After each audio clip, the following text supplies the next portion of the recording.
सबको नमस्कार।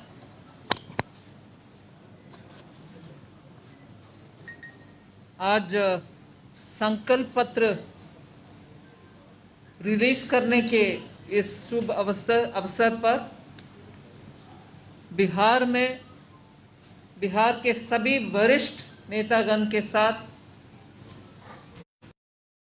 तो केंद्र मंत्री हैं और पहले रह चुके हैं और बहुत एक्सपीरियंस सीनियर लीडर्स के साथ आज बिहार के चुनाव के संदर्भ में संकल्प पत्र रिलीज करने के इस शुभ अवसर पर भाग लेने में मैं गर्व महसूस करती हूँ, क्योंकि बिहार ऐसे प्रदेश है जिसमें हर नागरिक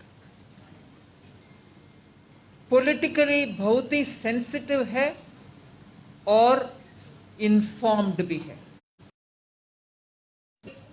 विषय समझ में आता है और विश्लेषण करते हैं और उनको ऐसे संकल्प पत्र रिलीज करने में से उनका भरोसा खमाना, if I can use that word, to get their भरोसा इतना आसान नहीं है।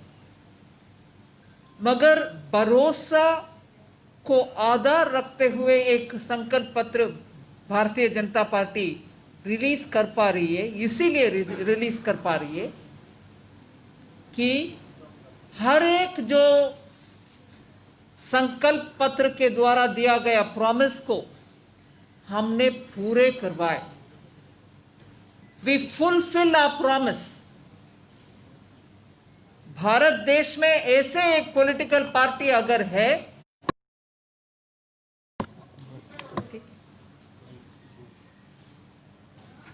जो उनके संकल्प पत्र के ऊपर अगर कोई भी प्रश्न पूछताछ करेगा तो भरोसे के साथ जवाब दे सकते हैं, ऐसे एक पार्टी है तो वो भारतीय जनता पार्टी है।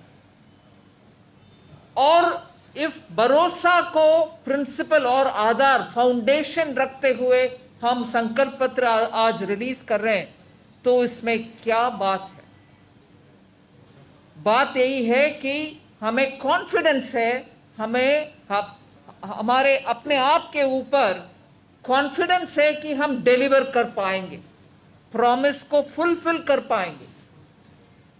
उसके लिए उदाहरण एक नहीं, दो नहीं, बहुत सारे उदाहरण हम दिला सकते हैं। जैसे बोला गया कि प्रधानमंत्री जी पिछले 6 साल में गरीब के लिए कितने कार्यक्रम प्रॉमिस किए वो सब इंप्लीमेंट कर दिखाया। चाहे वो हर गांव तक बिजली हो, चाहे वो गरीब महिला के लिए गैस सिलेंडर का सप्लाई हो, रसोई का गैस का, और हर भारतीय नागरिक को फिनेंशियल इंक्लूजन के नाम पर बैंक अकाउंट दिलवाना हो। ये सब प्रधानमंत्री नरेंद्र मोदी जी ने प्रॉमिस करके उसको इंप्लीमेंट भी कर दिखाया। उन इतने सारे कार्यक्रम के वजह से ही जब हमारे देश में और पूरे दुनिया में कोरोना के वजह से हर नागरिक का लाइफ इंपॉर्टेंट है, लॉकडाउन करना, उस समय हर गरीब के अकाउंट में 500 रुपया हर महीने के हिसाब से 1500 रुपया उनके अकाउंट पर सीधा डाल सकते थे। तो जनधन योजना के वजह से हुआ और हर गरीब के घर में गेहूं, चावल या 1 केजी दाल पहुंचा, लॉकडाउन के समय पहुंचा, इसलिए कि पूरे डिजिटल व्यवस्था बिछाया गया, जिसके द्वारा रेशन कार्ड और रेशन में जो मिलना है वो सब ठीक ठाक मिलना संभव हुआ। ऐसे ही दिव्यांग हो, बुजुर्ग हो, उनके अकाउंट में भी 1000 रुपया वन टाइम पेमेंट, वो लॉकडाउन के समय ही हुआ। लॉकडाउन के समय जब सब स्तंभित हो गया था, लिटरली नथिंग मूव्ड, उस समय भी हमारे बैंकों के द्वारा जितने भी कैश पहुंचाना है वो पहुंचाया गया। इतने कठिन माहौल में भी लोग को जो बेसिक रिक्वायरमेंट्स है, बेसिक उनका जितने भी है रिक्वायरमेंट, वो सब पहुंचाने का काम इसलिए संभव हुआ कि पहले से बेटर लिविंग के लिए अकाउंट दो, रुपए कार्ड दो, हर एक का घर तक बिजली पहुंचाओ, ये सब व्यवस्था पहले से 5 साल से इंप्लीमेंट हुआ। जब इतना बड़ा महामारी के समय में भी हम गवर्नेंस में कहीं चूक ना आने दिया। इस संदर्भ में एक विषय मैं आप सबके सामने रखना चाह रही हूं। एक हम कंपैरिजन करेंगे 15 साल जो 1990 से लेकर के 2000 बिहार की अवस्था, और 2005 से लेकर के 2020 तक का अवस्था। 15 साल उस समय, 15 साल 20 तक वाला 15 साल आप देख लीजिए। जैसे माननीय संजय जायसवाल जी ने सही कहा, बजट का साइज, मतलब बिहार का इकोनॉमिक अफेयर्स का साइज देख लीजिए। 23,000 करोड़ जहां था 15 साल 2005 तक वाला 15 साल में, वो 2 लाख करोड़ हो गया है अभी। मतलब क्या है, एक्टिविटी बढ़ने में आपके जीएसडीपी बढ़ जाता है। ऐसे ही ग्रोथ, जीडीपी ग्रोथ स्टेट का जहां 3% तक था 15 साल 2005 तक, वो बढ़कर के आज 11.3 तक पहुंचा। वो 15 साल है जो 2005 से लेकर के 2020 तक, जहां पूरे गवर्नेंस का प्रायोरिटी था और डिलीवरी को मन में रखते हुए गांव तक पहुंचाना और उधर रिजल्ट दिखाना, इसका प्रायोरिटी के साथ गवर्नेंस चलाया, ना कि जंगल राज। जंगल राज के समय आप देखा कि क्या है लेवल, और जब एडमिनिस्ट्रेशन जनता के लिए काम करता है यही रिजल्ट होता है। इसके कारण पर कैपिटा हर नागरिक का इनकम एवरेज औसतन जहां 8,000 था उस 15 साल में, अभी बढ़कर के 43,000 तक पहुंचा। Per capita income is 43,822। इन सब आंकड़ा में क्यों आपके सामने रख रही? जब गवर्नेंस का प्रामुख्यता देता है एक सरकार, जनता के लिए काम करता है एक सरकार, और जनता का भलाई के लिए काम करता है, हर नागरिक उनके अपने अपने क्षेत्र में उनके अपने अपने काम शांति से कर पाता है, उसके वजह से इकोनॉमी बढ़ता है, उसके वजह से हर नागरिक का इनकम भी बढ़ जाती है। यही एक कारण, जब लोग उनके अपने अपने व्यवस्था में जुड़ जाते हैं, उनका बेसिक रिक्वायरमेंट क्या होता है? बिजली होना चाहिए, सड़क ठीक होना चाहिए, घर में पानी आना चाहिए। बिजली का प्रोडक्शन, माननीय मंत्री जी बैठे हैं R K Singh ji, electricity production सिर्फ 22% था उस 15 साल में जो 2005 तक वाले।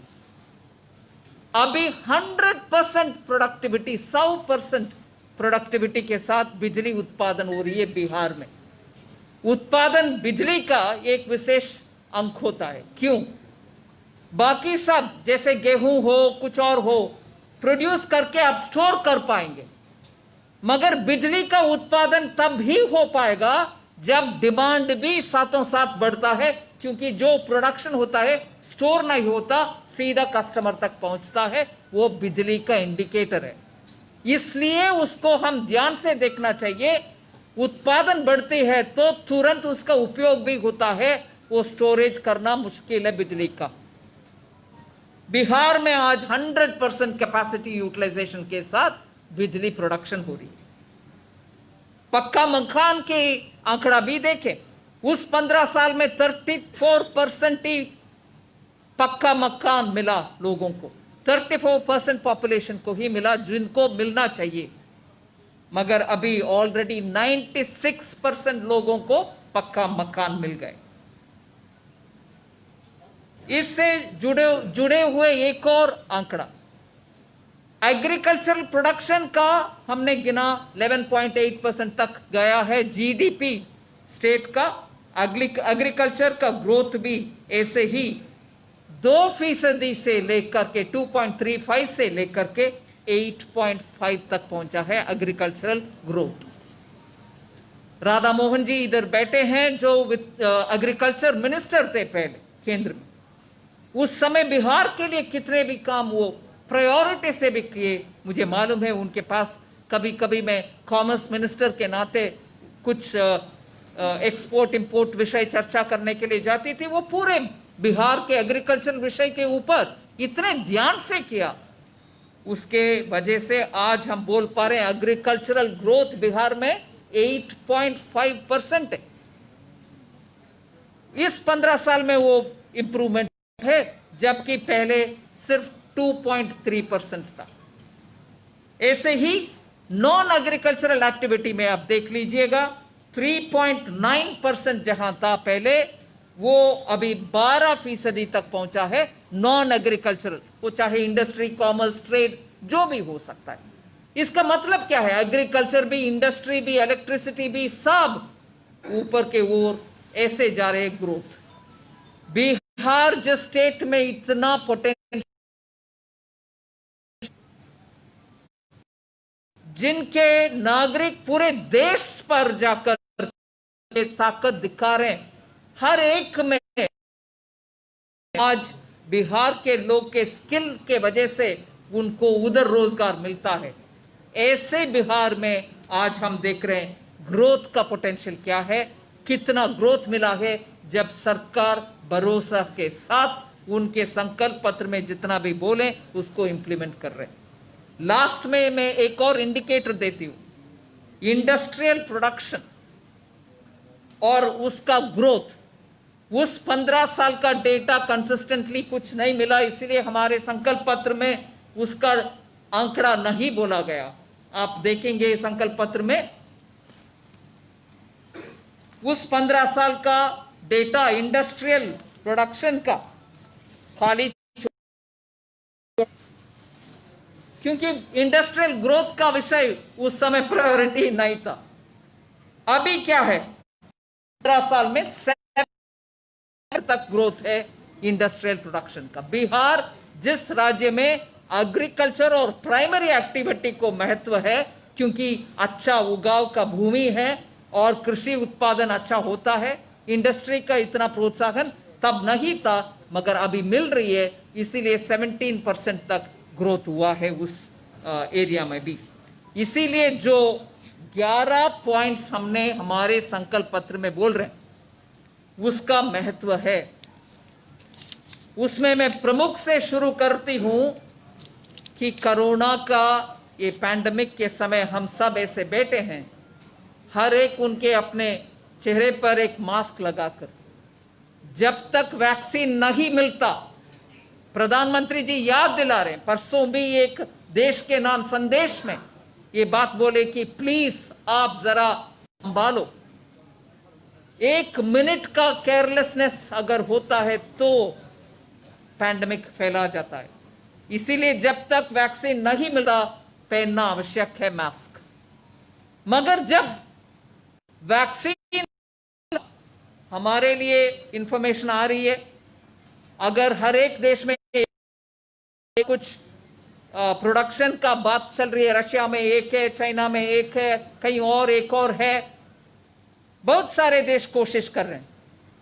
मगर मैं इधर कॉन्फिडेंस के साथ बोलना चाहती हूं कि भारत में, क्योंकि बायोमेडिकल बायोफार्मा इंडस्ट्री अच्छा पिछले 20 साल से उनका कैपेसिटी बढ़ते आ रही है, कम से कम 4 वैक्सीन का प्रोडक्शन के ओर हम जा रहे हैं। अगर 1, 2, 3 ट्रायल स्टेजेस है पहले एनिमल्स के ऊपर करते हैं, फिर लैब में दोबारा टेस्ट करते हैं, फिर ह्यूमन। ये तीनों फेज पार करते हुए लास्ट स्टेज तक कम से कम 3 ऐसे वैक्सीन में प्रोडक्शन के कगार पर आ गए हैं। उसके बाद वो वैक्सीन अगर साइंटिफिक लोग बोलते हैं कि हाँ ये ठीक है, ये अभी प्रोडक्शन कर सकते हैं, प्रोडक्शन करने का कैपेसिटी भी हमारा सरकार रेडी बैठे हैं कि लार्ज प्रोडक्शन करने के लिए। सो जब साइंटिस्ट इसको क्लियर करते हैं, हमारे देश में वैक्सीन का प्रोडक्शन उस लेवल पर होगा जिससे जो हम इधर प्रॉमिस कर रहे हैं, बिहार में हर एक के लिए मिल जाएगा, वो हमारे पहला भरोसा के साथ बिहार की जनता को हम आश्वासन दिलाना चाहते हैं कि वैक्सीन फ्री में आप सबको मिलेगा। फिर ऑफ कोर्स आप लोगों को मालूम है बिहार में 2 all India institute of medical science है। दरभंगा में जो है उसको हमने प्रॉमिस किया है तक उसको खत्म करके लोका 24 तक उसको खत्म करके। फिर आपको मुझे बहुत एक विषय अच्छा लगा कि हिंदी में मेडिकल इंजीनियरिंग और टेक्नोलॉजी इंस्टीट्यूट्स बिहार में खोला जाएगा। मातृभाषा में जब एक उनके टेक्निकल एजुकेशन पाते हैं तो उनका रोक नहीं हो सकता है उनका एक्सलेंस का। इसीलिए बिहार जैसे एक क्षेत्र में हिंदी में ये तीनों इंस्टीट्यूशन ओपन करना बहुत आवश्यक है, जिसमें मैं मानती हूं हमारे बहुत सारे युवा का फ्यूचर के लिए, अच्छा क्वालिफिकेशन के लिए इधर ही अवसर मिलेगा। फिर टेक्नोलॉजी में बिहार पीछे नहीं है, इसीलिए उनका आईटी हब भी बनाने के लिए हमने एक संकल्प पत्र में प्रॉमिस कर चुके हैं, उसको पूरे इंप्लीमेंट करेंगे। मुझे याद है बजट के समय इस साल फरवरी में मत्स्य संपदा योजना, मतलब फिशिंग के लिए हम प्रोत्साहन देना है जैसे एग्रीकल्चर के लिए दे रहे हैं, मगर फिशिंग मतलब सिर्फ समुद्र से जो मत्स्य संपदा मिलता है सिर्फ वो नहीं है, मीठे पानी में भी अच्छा सा फिशिंग का कैपेसिटी बढ़ाना चाहिए। उसमें हमारे संकल्प पत्र के लाइन ये है कि बिहार को नंबर 1 स्टेट बना देंगे मीठा पानी में जो फिशिंग कर सकते हैं, फिश प्रोडक्ट्स उत्पादन कर सकते हैं।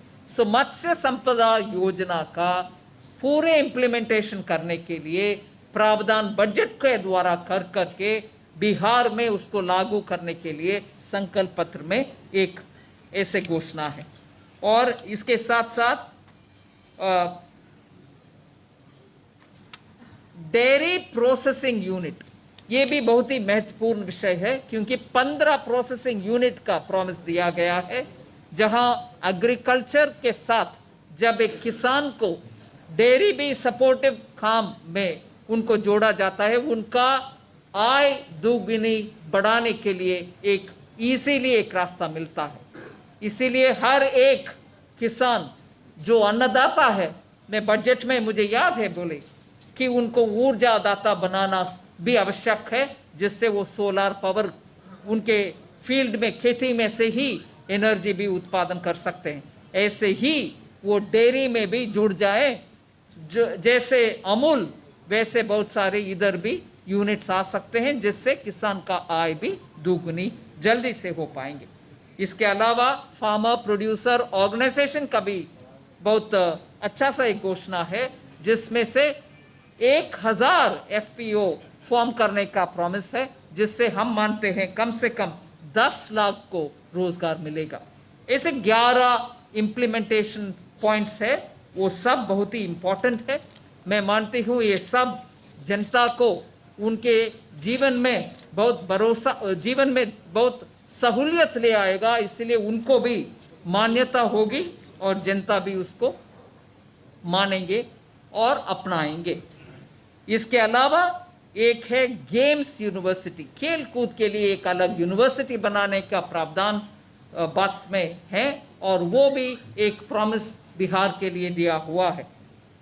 जनधन योजना, मुद्रा, ये सब मंत्रालय के द्वारा हम चला रहे हैं, उसका भी अच्छा सा इम्प्लीमेंटेशन और बढ़ाने के भी कार्यक्रम हम केंद्र सरकार के द्वारा बिहार को मदद करेंगे।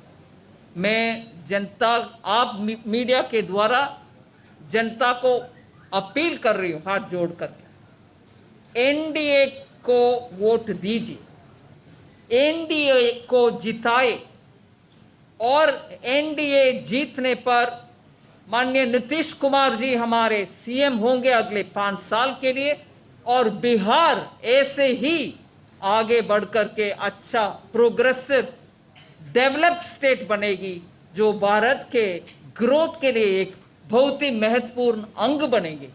बिहार के ग्रोथ भारत के ग्रोथ का एक बहुत इंपॉर्टेंट इंजन बनेगा।